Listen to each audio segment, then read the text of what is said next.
일단은 미리 공지하지만 다음 주에는 우리가 이제 이론 파트에서는 문법을 좀 건드려 봐야 될 것 같아. 그래서 문법적으로 이론 교재는 선생님이 따로 준비를 해드릴 거야. 그러니까 이거는 따로 없어도 되고 그냥 몸만 오시면 되고요.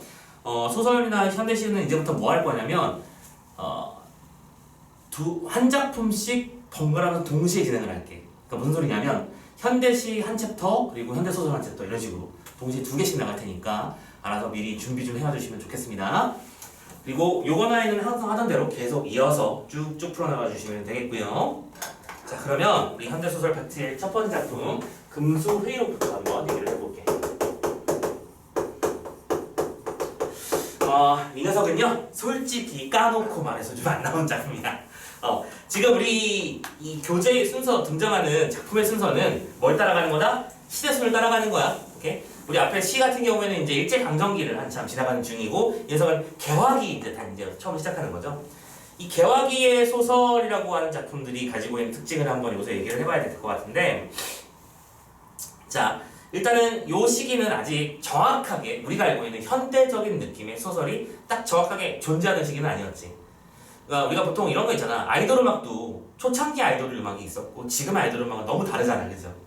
마찬가지로 이 소설의 모습도 고전 소설과 현대 소설의 어떤 중간적 내용을 교량적 역할을 하는 작품들을 봐야 되는데, 이때 요 단어를 좀 기억해야 합니다. 이거 기억나나 모르겠다. 너희들 예전에 현대시 파트 첫 번째 작품으로 뭘 배웠었냐면 동심가라는 작품하고요. 그 다음에 해에게서 소년에게라는 작품을 봤었지? 선생님이 그리고 그걸 설명하면서 개화가사라든가 신체시라는 말을 한번 했었던 거 기억하실 거예요. 참고로 여기서도 그 얘기가 나와야 됩니다. 신소설. 그러니까 이건 현대소설이 아니야. 신소설이야. 뉴소설이라는 얘기지. 그러면 이 뉴라고 하는 말이 붙었다는 얘기는 그 전에 원래 뭐가 있었다는 얘기야? 소설이라는 게 붙어 있었다는 얘기인데 이 소설을 우리는 지금 뭐라고 알고 있는 거야? 고전 소설이라고 알고 있는 거야. 됐어? 그럼 정리. 이 앞에도 소설이 있었어. 그리고 이 뒤에도 소설은 있어요. 근데 이 녀석은 고전 소설이 되는 거고 이 녀석이 우리가 알고 있는 현대 소설이 되는 거야 라고 한다면, 이때의 신소설이라고 하는 녀석은 이 두 개가 바뀌어가는 과정에서의 어떤 과도기적 특징을 지닐 수밖에 없겠지? 교량적 역할을 할 거야. 이 정도로 일단은 다 작품의 어떤 의의를 기억해 놓으시고. 그렇지? 그럼 과도기나 교량이 무슨 뜻이야? 다리라는 뜻이잖아. 이 다리라고 하는 것은 어쨌든 A라는 좀 지역의 특성과 B라는 지역의 특성을 어떤 다리 놓아주는 것이기 때문에 그 두 개의 속성이 동시에 존재할 수밖에 없겠지? 그럼 우리는 읽으면서 이런 걸 생각하면 되는 거야. 이거는 고전 소설의 느낌은 이런 부분에서 나타나고 현대 소설적인 느낌은 이런 부분에서 나타나는구나 라는 식으로 정리하시면 된다는 것. 아시겠나요? 네. 자, 금수회의록이라는 작품 볼 텐데요. 우리가 보는 이 금수회의록이라는 작품은 일단은 이 얘기를 좀 해볼까? 기본적으로 총 8석, 그러니까 이게 우화소설이라고 불러. 이게 그냥 이론부터 먼저 정리를 해놓고 가자. 우화소설에서 이 우화라는 말이 뭔지 알고 있나요? 동물이 주인공. 오, 나이스. 그러면 선생님이 조금 지문의 레벨을 높여볼게. 우화가 있고 우의가 있고 우회가 있거든? 이 세 가지 구분할 수 있겠어? 우화 적이다, 우의 적이다, 우회 적이다. 이 세 녀석의 어떤 각각의 뜻과 연결 관계를 혹시 이해할 수 있겠니? 혹시 아는 사람? 이거 대답할 수 있으면 선생님 지금부터 15분 휴식 시간 줄게요. 지금 당장 15분. 도전해보라는 뜻이야. 일단 이거 맞췄잖아. 일단 하나 깔고 가자. 우화는 뭐라고요? 동물이 주인공인 거 맞습니다. 오케이. 또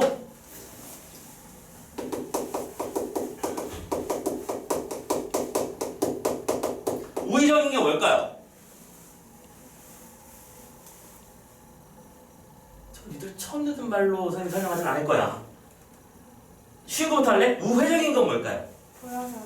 돌아가는 거니까. 그러니까 돌아가는 거, 우회가 돌아가는 거니까 그래. 간접적. 좋아요. 간접적으로 표출하는 작품이야. 쉽게 말하면 돌려 말하기.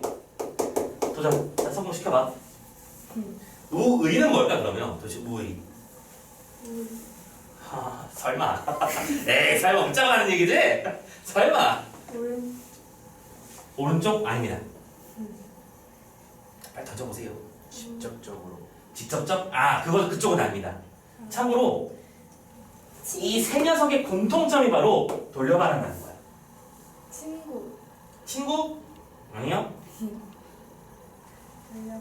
우위가 어렵다. 아쉽지만 우위라는 거는 사물이나 동물을 통해서 주제를 나타내는 방식의 작품을 우의적 속성이 있다라고 불러. 그럼 얘들아, 단계를 다 짜줘봐. 어떤 말을 직접적으로 말하지 않고 간접적으로 말하는 작품들은 우리가 우회적이다라고 불러. 그치? 돌려 말하는 거니까. 그럼 돌려 말하는 방식 중에 가장 대표적인 것은 사물이나 동물을 통해서 돌려 말하는 거지. 여러분들 여우와 심포도 알아? 처음 듣는 사람도 있음? 그러니까 내용은 이거야. 여우가 지나가다가 나무에 말려있는 포도를 먹고 싶은데 아무리 점프를 해도 그 포도가 닿지 않아. 그래서 그 여우는 그렇게 말하죠. 저 포도는 신포도일 거야. 그러니까 쉽게 말하자면 자기합리화라고 하죠. 내 손이 닿지 않았다는 이유로 그냥 어차피 놔두는 거였을 거라고 생각하는 그런 태도. 됐어? 근데 봐봐. 지금 이 작품도 결론적으로는 여우랑 포도라고 하는 소재를 통해서 사람들의 자기 합리화를 비판한 거지. 맞지? 그러니까 우의적이게 맞는 거야. 됐어? 그런데 참고로 방금 얘기했던 것은 이솝 우화지. 그 우화는 아까 말씀드렸던 그 사물이나 동물이 직접 주인공으로 등장하면 그건 우화적인 게 되는 거야. 나중에 시험에서 자주 쓰이는 개념이니까 한번 알아두자. 다시 한번. 우회적인 것은 돌려 말하는 식으로 간접적 비판에 해당한다. 이때 우회하는 방법은 대표적으로 우의라는 방법이 있는데 사물이나 동물을 통해서 비판하는 거 아니야. 표현하는 것이다. 이때 그 사물이나 동물이 주인공이 되어버리면 우리는 그것을 우화적이다고 부른다. 됐나요? 다시 그럼 이제 돌아갈게. 금수회의록은 무슨 소설이라고요? 우화 소설입니다. 알겠죠? 그러면 우화라고 하는 건 방금 말씀드렸던 대로 동물이 주인공으로 나서서 그 모습을 통해서 뭔가 가슴적으로 비판하는 작품이라는 얘기 아닐까? 자연스럽게 작품의 내용은 교훈적 속성이 된다는 얘기인데 이때 이 교훈적 속성이라는 요소가 바로 교훈적인 그리고 비판과 풍자의 내용이 담겨 있을 거야. 그러니까 이런 식의 뭐랄까 틀에 박혀 있는 주제가 잡혀 있다는 게 바로 고전 소설로서의 특징이 되는 거야. 알겠지? 고전 소설의 특징 다들 알잖아. 권선징악, 그치? 그다음에 또 뭐가 있을까? 근데 대부분 권선징악이긴 하다, 그치? 뭔가 나쁜 놈들이 나오고 착한 사람들이 나오고 결투하고 꼭 선이 이기고 행복한 결말 가고 이런 식의 패턴 많이 봐서 알고 있을 거라고 생각합니다. 그래서 이런 교훈적 소통이 있다는 거. 그리고 기본적으로 이 작품의 특성 두 번째로는 굉장히 연설투가 나온다는 거야. 이 연설투는 왜 그러는 거냐면 이 작품이 만들어졌던 시대 배경 때문에 그렇거든. 개화기라고 했었지. 개화기라고 하는 건 계몽의 시대였어. 여러분 지금 이렇게 사시면 안 돼요. 우리는 지금 뭔가 잘못되어 있는 겁니다.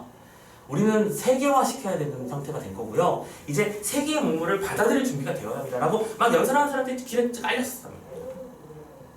그 연설이 어떤 특징이 이 작품에서 나와요. 금수회의록이잖아. 금수가 뭔 뜻이에요? 동물, 짐승이라는 뜻이에요. 맞아요. 짐승이 회의한 이야기야. 짐승들이 숲속에 모여가지고 다 같이 회의하는 내용 중에 일부라는 거 알아두시면 되겠습니다. 됐죠? 자, 어쨌든 이 작품의 배경 그리고 특징 몇 가지 키워드 잡아봤습니다. 이 작품은요 우화이고요, 교훈적이고요, 비판과 풍자가 담겨 있으며 연설투가 나오는 특성의 작품이에요 라고 하는 요소들을 잡아놓으시면 될 겁니다. 되셨죠? 작품의 기본적인 흐름은 이렇습니다. 주인공이 주인공이 아닙니다. 나가 있어요. 작품의 관찰자인 나가 있어요. 내가 꿈을 꿉니다. 근데 그 꿈 속에서 금수의 회의 장면을 만나게 돼요. 근데 회의라고 하는 게 한 동물씩 나가서 자신의 주장을 펼쳐나가는 이야기인 거고 그 주장 내용들이 바로 현대라는 표현 쓰지 말자. 위험하니까 어떤 당대 사회에 대한 비판의 내용을 담고 있더라 라는 식으로 정리해 주시면 되는 거예요. 되셨습니까? 그래서 참고로 이 작품에는 원래 각 장마다 주인공 동물들이 있어요. 오케이? 그래서 첫 번째 씬에서는 까마귀가 나올 거예요. 참고로 까마귀 하면 사자성어 너희들 아는 거 뭐 없음? 속담 말고 뭐 까마귀 날짜 배 떨어진다 이거 말고요. 사자성어. 까마귀 나와요.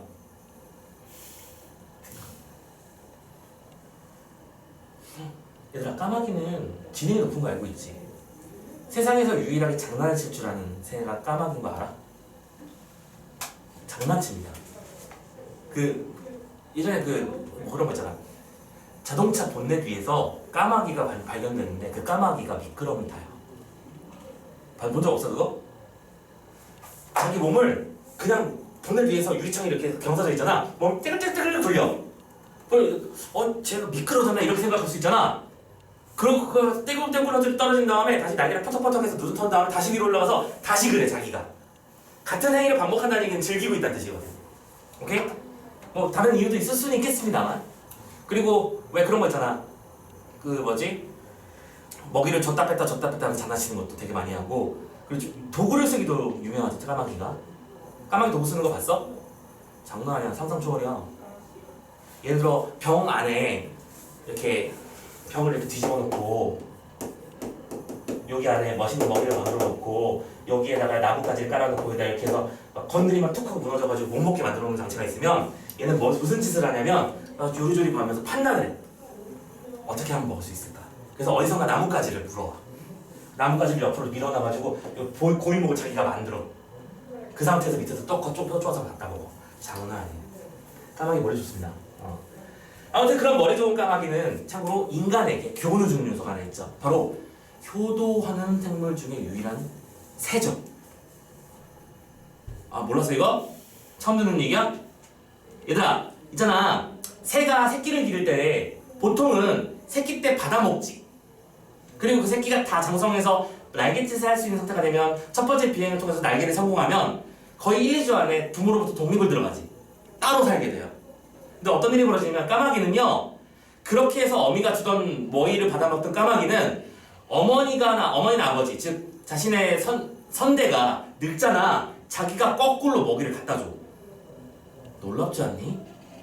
참고로 그걸 보고 우리는 사자성어로 반포지효라고 불러. 들어본 적 있지? 처음 듣는 말 아닐걸? 오케이? 반포지효. 그래서 이 작품의 첫 번째 장면이 반포지효예요. 그럼 잘 봐. 예를 들어 이걸 제1성이라고 부르거든? 제목은 반포지효예요. 그리고 누가 나와서 연설을 할 거야? 까마귀가 나와서 연설을 할 거야. 사람들은 자기네들이 가장 훌륭한 유기적 동물인 줄 생각하지만 내가 봤을 때 인간들 썩어 빠졌다 막 이런 얘기를 하겠지. 그럼 자연스럽게 이 작품의 내용을 통해서는 인간들의 가지고 있는 어떤 효의 쇠퇴에 대해서 비판하는 내용이 담겨 있을 거라고 예상 가능하잖아. 이런 패턴이라는 거야. 이거 잡을 수 있겠어? 그렇지 않지? 자, 이런 식으로 각각의 챕터들로 주인공 중심 동물들이 나오고 어떤 인간의 어떤 덕목들에 대한 비판 얘기가 나올 텐데 우리는 그 중에서 제7서 가정맹어호라는 부분을 볼 거예요. 자, 우리는 그 중에서 7서. 얘들아, 가정맹어호 우리 처음 보는 거 아니지? 참고로 우리 최근에 어휘 테스트에서 가혹한 정치에 갈 때 가렴주구 배웠던 거 기억나? 가렴주구에 같은 말로 쓰인 가정맹어가 있다고 말씀드렸지? 가혹한 정치는 무섭단 말이야. 어머와 같이 호랑이 같이요. 가혹한 정치는 호랑이만큼이나 똑같이 무섭다는 거야. 호랑이가 무서운 거나 가혹한 정치가 무서운 거나. 그치? 그럼 결론적으로 이거는 호랑이가 등장할 거고요. 이건 뭐야? 가혹한 정치 혜태를 비판하는 거지. 그럼 여기서 말하는 가혹한 정치라고 하는 건 뭘 말하는 걸까? 관리된 자들이 백성을 수탈하고 백성을 괴롭히고 그런 모습들을 비판하는 것이겠구나. 되셨습니까? 가혹한 정치, 인간의 포악함, 가혹함 뭐 이런 것들을 비판하는 것이다. 됐죠? 요것만 잡아놓고 읽으면 돼. 근데 읽어보시면 아시겠지만 되게 재미없을 거야. 굉장히 진지한 연설투거든. 그지? 내용이 긴데요. 읽어내 봅시다. 한번 가보자고요. 제7석 가정맹어호. 웅장한 소리로 회장을 부르니 산천이 울린다.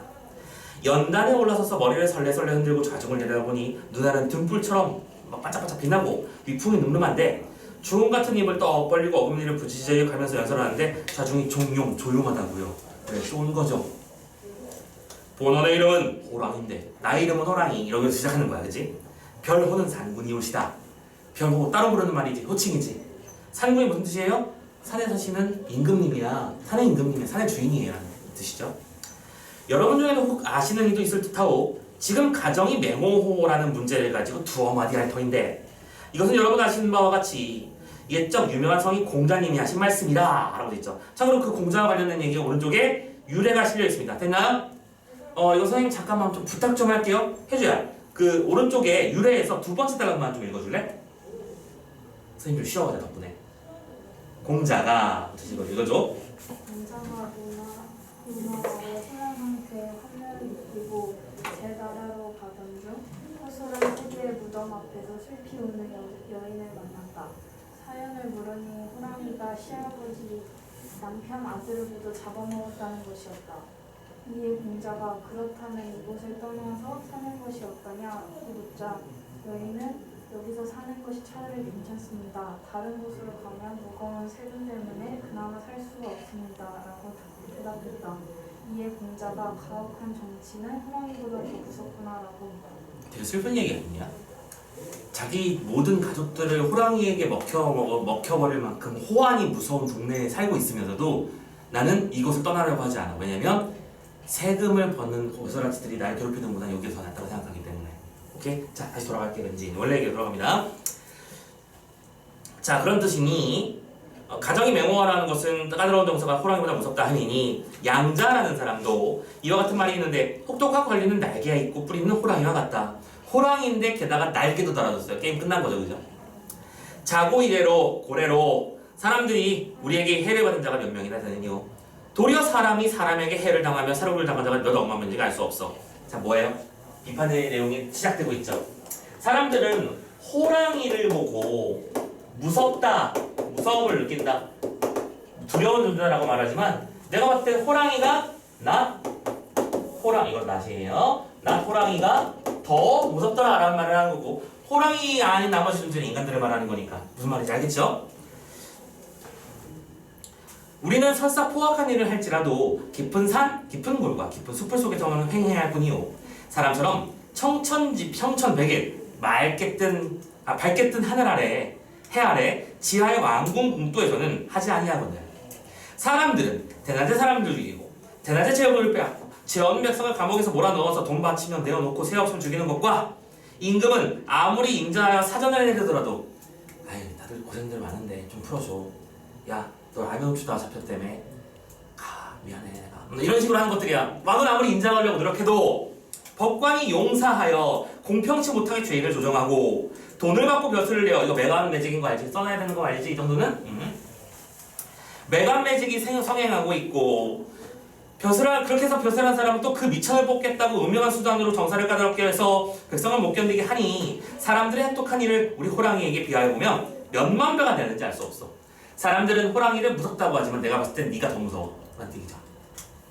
또 우리는 다른 동물을 잡아먹더라도 하나님이 만들어주신 이 밭들과 하늘로 하나님의 뜻을 받아 천성의 행위를 할 뿐이거늘 사람들은 학문을 이용해서 과학, 물리학 따위를 배워서는 도리에 유익한 일을 쓰는 것은 별로 없고 각색 병기를 발명해가지고는 군함, 대포, 총, 탄환, 화약, 칼, 활 등의 물건을 만들어 재물을 무한히 내버리고 사람을 무수히 죽여 나라를 만들 때 만반 경륜은 다 남을 해하려는 마음뿐이라. 나라가 만들어지려면 국민의 희생이 필요하다는 거지. 여러분들 그 이름이 뭐죠? 노벨상도 노벨이라고 하는 거 잠깐만 왜 그 노벨 단어가 생각이 안 나지? 맞네. 노벨상을 누가 만들었다고? 노벨이 만들었잖아, 그치? 근데 그 상을 왜 만들었는지 알고 있어? 노벨 평화상이라는 거 이런 거. 왜 만들어? 그거 누가 만든 거야? 노벨이 그날 그 사람이 무슨 일을 했어? 폭탄 말고 좀 더 디테일하게 뭘 만들었어? TNT라고 보통 부르죠? 다이너마이트. 들어본 적 있지, 그치? 폭탄을 만들었어요. 참고로 그 폭탄을 만든 이유는 뭐였냐면 광석, 채굴 이런 것들에 도움이 되기 위해서였고, 그러니까 조금 더 디테일하게 말하자면 화학자였단 말이야. 어떤 물질이 어떤 조건에서 어떻게 폭발했을 때 가장 큰 폭발력을 지니는가 발견해서 이런 식으로 만들면 폭약을 만들 수 있어요 라고 해서 막 사람들의 삶이 더 좋아질 거라고 예상을 했어요. 근데 문제는 사람들이 그거 갖다 뭐에 쓰더라? 전쟁에 쓰잖아. 포탄 만드는 데 쓰는 거야. 노벨은 그래서 참고로 그 로열티 때문에 엄청나게 큰 돈을 벌었대요. 오케이? 근데 그 큰 돈을 자기가 이제 죽을 때 유언을 남겨가지고는 이렇게 번 돈은 오케이? 나는 인류를 위해서 만든 제품이었는데 그것이 인류에게 해를 끼치는 모습을 보니 너무 안타깝다고 말을 하면서 이제부터 나의 남은 돈은 전 세계의 평화를 위해서 헌신한 사람한테 주자라고 해서 만들어진 게 노벨 평화상이에요. 그리고 그 상의 범위가 점점 확대돼서 노벨 문학상도 만들어진 거고 노벨 각각 뭐 영역별 상들이 만들어지고 있는 겁니다. 그치? 핵물리학자가 핵폭탄 만들자고 설마 만들었을까 그거? 아닐 거야. 근데 우리는 그걸 핵폭탄 만드는 데 쓰고 있잖아. 그래요. 뭐 어쨌든 간에 그런 거로 영국 문학 박사 판스라는 사람이 말하길 사람이 사람에게 대하여 잔인한 까닭으로 수천만 명 사람이 참혹한 지경에 들어갔도다 하였고 옛날 진회왕이 초회왕을 청함해 초회왕이 진나라에 들어가려고 할 때 그 신하 굴평이라는 사람이 또 올바른 소리를 하길 진나라는 호랑이 나라라 가히 믿지 못하시니 가지 마옵소서 라고 말해서 했더니 호랑이 나라가 어찌 진나라 하나뿐 일이요 오늘날 5대양 6대주라고 하지 그만 요즘에는 정확하게는 6대주가 있어 실은 6대는 당시 호주가 발견되지 않았습니까? 5대주를 둘러보면 사람 사는 곳곳마다 어느 나라가 욕심 없는 나라가 있으며 어느 나라가 포악하지 아니한 나라가 있으며 어느 인간의 고상한 천리 올바른 이치를 말하는 자가 있으며 어느 세상에 진정한 인도를 이루는 자라가 인간으로서의 도리를 이루는 자가 있던가 나라마다 진나라요 사람마다 호랑이라 세상 사람들이 말하길 호랑이는 포악 무쌍한 것이라 하되 이것은 알지 못하는 말이야. 그래서 그러니까 수없이 많은 고전의 사람들이 호랑이를 자꾸 무서운 존재에 빗대고 있더라 그 얘기를 하고 있는 건데 실제로 나는 인간이 더 무서워라는 얘기를 또 이어가고 있네요. 갑시다. 우리는 원래 천품이 은혜를 잘 갖고 의리를 깊이 안 하니 글자를 읽은 사람은 짐작할 듯하고 옛적에 진나라의 광모자라는 사람이 호랑이의 목구멍에 걸린 뼈를 빼내어줬더니 사슴을 들여 은행을 갚았고 되게 무시무시한 일이야 그치? 호랑이가 이게 사슴 목표가 걸려가지고 하고 있을 때 무슨 일을 해야 돼? 그거 빼주려면 호랑이 입에다가 이걸 지금 손 집어넣어가지고 빼줘야 될 거 아니야. 그걸 참고로 빼주는 순간 아작하고 물어보면 또 태고 먹는 거잖아 호랑이 입장에서는. 근데 호랑이는 뭐 했다고요? 은혜를 갚았다고요. 그렇지. 근데 인간은 그렇지 않다는 거야. 물에서 기껏 건져놨더니 뭐 내놓으래요? 보따리를 내놓으래요. 내 보따리 어디 갔냐? 이런 미친 아이고 아무튼 간에 그러지 마. 우리는 그러지 말자. 우리는 천품이 이렇게 해서 다시 그래서 광무자도 그랬었고 영윤 자문을 나서 몽택에 버렸더니 젖을 먹여 길렀으며 양의 효정을 감동해서 몸을 물리쳤으니 이런 일을 보면 우리가 은혜를 감동하고 의리를 하는 것이라. 그렇지? 사람들은 호랑이를 마냥 무서운 존재라고 생각하지만 우리 은혜에 대해서 보은할 줄 아는 존재다. 우리도 뭐가 있다? 의리가 있는 존재다. 그런 얘기를 하고 있는 중이죠. 그럼 참고로 호랑이에게 있다는 얘기는 왜 하는 거야? 인간에게. 그러니까 난 호랑이를 뭐라고요? 인간이라는 뜻이라니까? 그럼 여기에는 그것이 없다라는 얘기가 되는 거지. 오케이? 그럼 이 호랑이의 멘트는 계속해서 무슨 구조를 가지고 있는 거야? 대립적 구조를 가지고 있는 거죠. 호랑이에 있으면 인간이 없는 거고 호랑이가 없는 것은 인간이 있겠지. 그래? 자, 옛적 사람이 말하길 호랑이를 기르면 후환이 된다 하여 지금까지 양호유환이라는 문자를 쓰지만 내가 호랑이 새끼를 길러보면서 호랑이를 항상 무서운 존재로 표현한단 말이야. 그런데 되지 못한 사람의 새끼를 기르는 것이 오히려 뭐라고? 정말의 후환이 되는 것이다. 사람 새끼 기르는 것이 더 위험하다.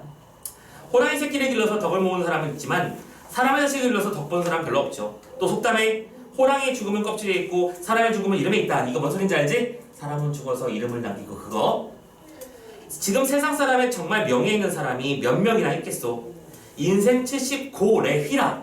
인생을 70까지 사는 사람들은 고래, 과거로부터 희박하다.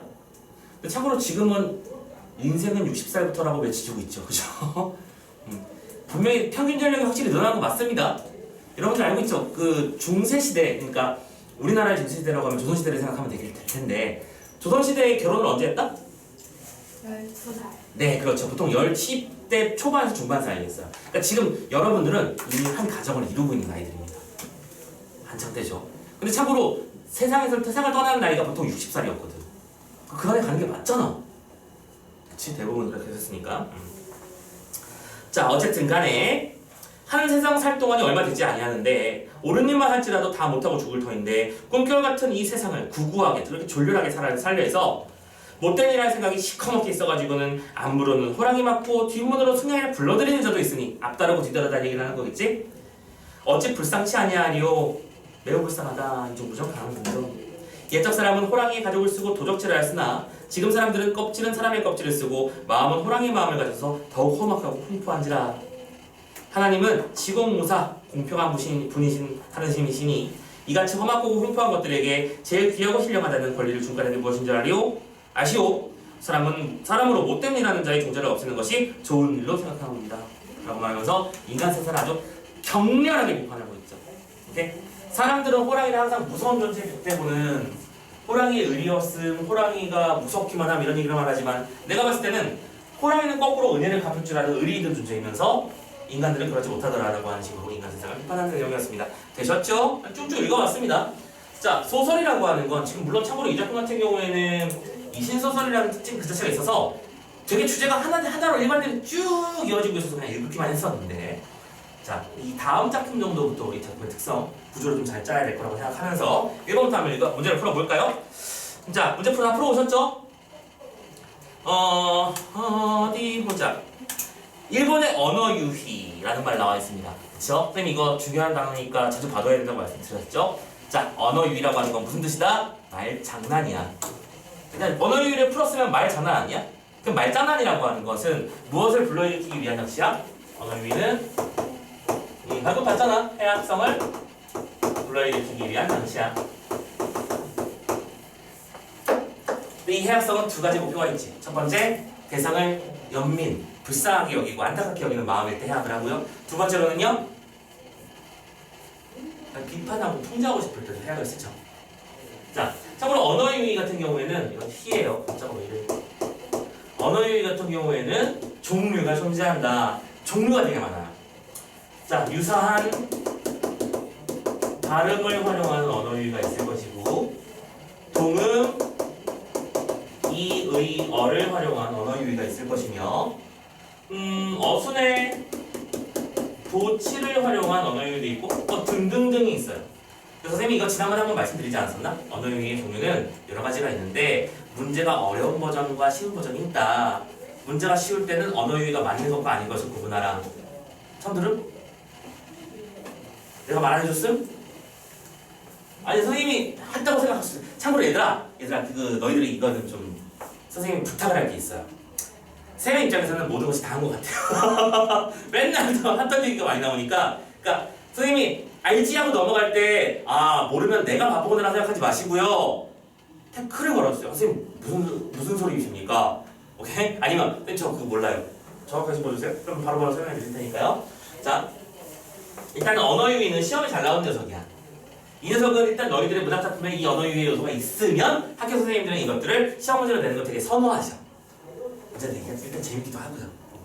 자, 언어 유희 말장난인데요. 언어 유희는 그래서 첫 번째 쉬운 버전일 때는 선택지가 1번부터 5번까지 있을 거야. 그치? 이 중에서 언어 유희가 있는 것 1개, 없는 것 4개 이런 식으로 구분이 될 거야. 참고로 그런 문제는 되게 쉬운 문제일 겁니다. 왜냐면 찾기만 하면 되는 거니까요.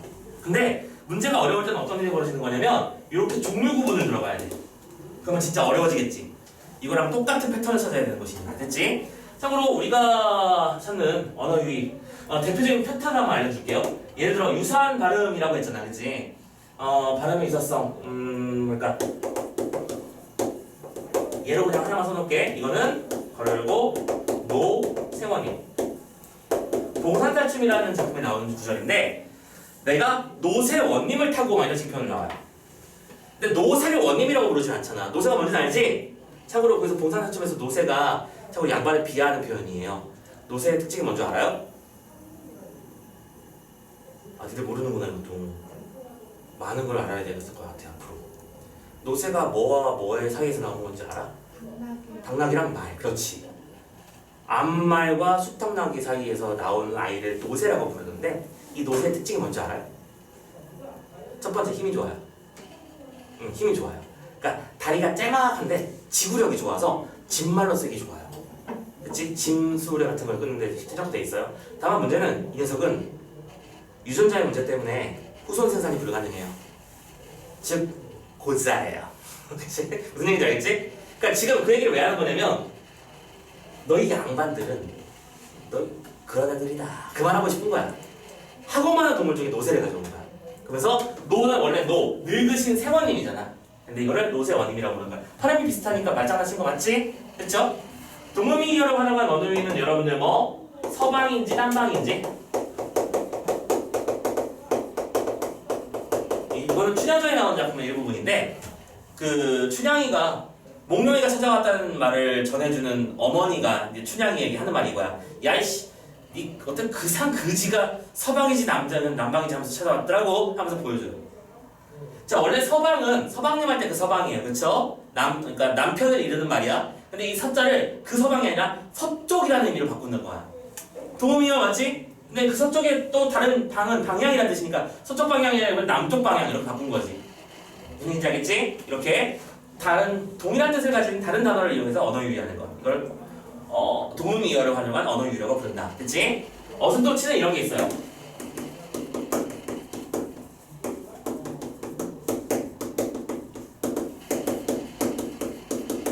딱 보면 알겠죠? 이것도 춘향전의 한 장면인데 춘향전에서 이제 변사또가 암에 가서 출두요라는 소리를 듣고 정줄을 놓고 하는 행동입니다. 참고로 이 정줄을 놓고 할 때 이 변사또는 희화화의 대상이잖아요, 그치? 그래서 막 참고로 지려요. 똥을 싸면서 막 집으로 들어가요. 그런데 들어가서 하는 얘기가 야, 문 들어온다, 바람 닫아라 라고 말을 했어요. 원래는 바람이 들어오니까 빨리 문을 닫으라고 말해야 되는 건데 제정신이 아닌 거야 지금. 그래서 순서가 바뀌어 있죠? 오케이? 그래서 어순도치를 이용한 언어유희라고 부르고, 자, 그래서 보통 이거는 유사한 종류를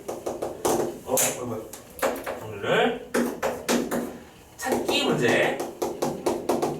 이것들이 보통 많이 나오는 편이니까 꼭 알아두셨으면 좋겠어요. 따로 필기 좀 해놓으세요. 언어유희 말 나오기만 한번 정리를 해봤어요.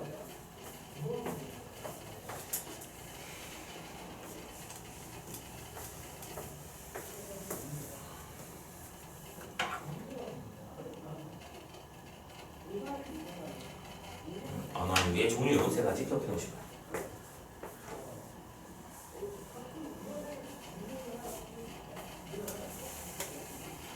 참고로 여기서는 오답이지, 그지? 언어유희는 없었으니까요. 신나라 비판만 존재했었지.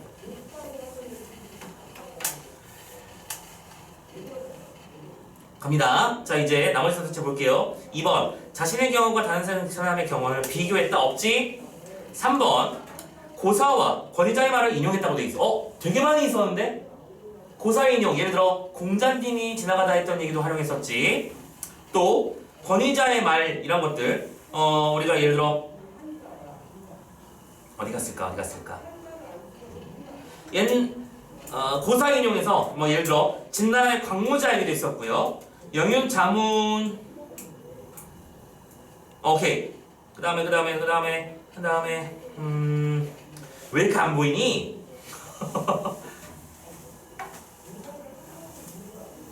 공자님이 얘기하셨고 양자님이 얘기하셨고 진나라의 광무자가 그리하였고 또 마지막 뒷페이지 넘어가서 사람들이 일반적인 말동을 했고 어쨌든 전부 다 뭘 사용했다? 인용을 사용했다. 인용은 보통 왜 사용하는 거다? 인용을 사용하는 이유 자신의 주장을 강화하기 위해서. 이것도 참고로 너희들 나중에 서술형 쓸 때 자주 써먹어야 되는 용어니까 잘 기억해놔. 그냥 인용만 별로 쓰진 않아요. 표현상 특징으로 인용을 사용하는 이유는 권위자의 힘을 빌려오는 거잖아, 그렇지? 야, 이건 내가 그렇게 생각하는 게 아니라 야, 공자님도 그러셨어 라고 말하면 나의 주장에 강화가 되는 거지. 자, 다시 한번 주장을 강화시키는 효과가 있다. 이것도 서술형에 써먹도록 하자. 인용을 사용해서 자신의 논지를 뒷받침한다 혹은 자신의 주장을 강화한다 이런 말 쓰면 돼. 자, 다음은 찾았고요. 4번 상대방의 논거의 허점이라고 되어 있는데 참고로 이 작품 가정 메모 파트에서 호랑이 외에 다른 존재가 말을 한 적은 1도 없죠. 5번 우회적이고 부드러운 말투. 일단 첫 번째 우회적인 건 맞아요. 아니지, 미안해, 이건 우회적인 말이 아니지. 호랑이의 입장에선 직접적으로 인간 나빠요 라고 말하고 있는 중이니까 직설적인 표현이죠, 그죠? 그래서 정답은 3번 잡으시면 되겠습니다. 됐죠? 2번 넘어가 봅시다. 2번 문제가 왜 있는지를 눈치를 채세요. 이 문제는 내용을 읽어냈느냐를 묻고 싶었던 거야. 자, 없는 거 찾는 거니까 바로 답으로 가자. 3번 보시면 관리들은 나라를 위한 척하며 탁상 공로만 일삼고 있다. 물론 이런 건 비판받아 마땅한 사실이야. 마땅한 내용들이고요. 하지만 지문 속에서 이 사람들이 맨날 탁상 공론이 무슨 뜻이야? 맨날 입으로만 떠든다 그 소리잖아. 입으로만 떠들어서 문제가 된다고 말하는 게 아니지. 오히려 거꾸로 수탈을 하고 있어서 문제였지. 오케이. 3번 문제 넘어갑니다. 독일을 바탕으로 이끌의 작가가 우화적 기법을 사용한 이유를 추리해 봅시다. 봐봐. 참고로 이 작품은 블라블라 다 필요 없고요. 마지막 두 줄. 국권의 수호와 자주의식을 고취하여 치안을 방해한다는 이유로 1909년 5월 우리나라 최초로 판매 금지 처분을 받은 책이래. 그건 뭐야? 사람들에게 올바른 정신을 일깨우는 책이기 때문에 일제 입장에서는 마음에 안 드는 책이었겠지. 이해됐나요? 자, 그러면 우화적 기법이라는 게 뭐야? 돌려 말하는 목적이라고 했었지. 그러면 참고로 이럴 때는 이렇게 쓰게 되는 거지. 이거 우리나라 얘기 아닌데요. 그냥 비유적으로 한 건데요. 이렇게 쓰는 회피가 가능하다는 거야. 그렇지? 회피와 관련된 얘기를 하는 게 몇 번? 5번이죠. 우회적인 방법으로. 봐봐. 우화, 우회를 이렇게 설명하고 있는 거 보이시죠? 자, 돌려 말하기의 방법으로 당시 사회 현실을 비판할 수 있기 때문에 라는 식으로 정리가 되어 있는 거 확인할 수 있을 겁니다. 그리고 우리는 하나 더 알았지 이제? 우의적인 것도 알았어. 우회, 우화, 우의, 우회. 공부 잘 해놓자. 자, 그리고 바로 4번 가봅시다. 기업부터 위험에 대한 설명인데요. 구절의 의미를 파악하는 문제였죠. 적절하지 않는 걸 찾는 거기 때문에 그냥 바로 답으로 역시 마찬가지로 가도록 하겠습니다. 자, 2번 볼게요. 지금 선생님 참고로 이거부터 다음부터는 이제 챕터를 나갈 거라 오늘은 그냥 문제를 다 풀어버립니다. 니은 볼게요. 자고 이래로 사람들이 우리에게 해를 받은 자가 몇 명이 되는가? 라고 물어봤지. 그러면 이게 몰라서 묻는 거야? 아니잖아. 야, 몰라서 묻는 게 아니라 얘들아, 도대체 우리한테 손해를 받은 사람이 누구 몇 명이나 있겠니? 라고 말하는 건 없다라는 말을 강조하고 싶어서 쓰는 거지. 자, 당연한 사실을 혹은 그렇지. 사실을 되묻는 방식을 통해 자신의 주장을 강화하는 그 방식 뭐라고 한다? 서리법이라고 한다. 이건 서리법이니까 청중의 참여를 유도한다라는 말은 말도 안 되는 것이라고 볼 수 있겠지? 자, 이렇게 해서 작품 첫 번째 하나 마무리 지어봤습니다. 되셨나요? 아이고. 자, 그럼 이제 두 번째 작품 마저 들어가기 전에 여러분 5분만 쉬었다 가자. 숨 좀 돌리고 시작할게요. 잠깐만 물 좀 마시고 올게. 서울에서 가깝. 짜잔.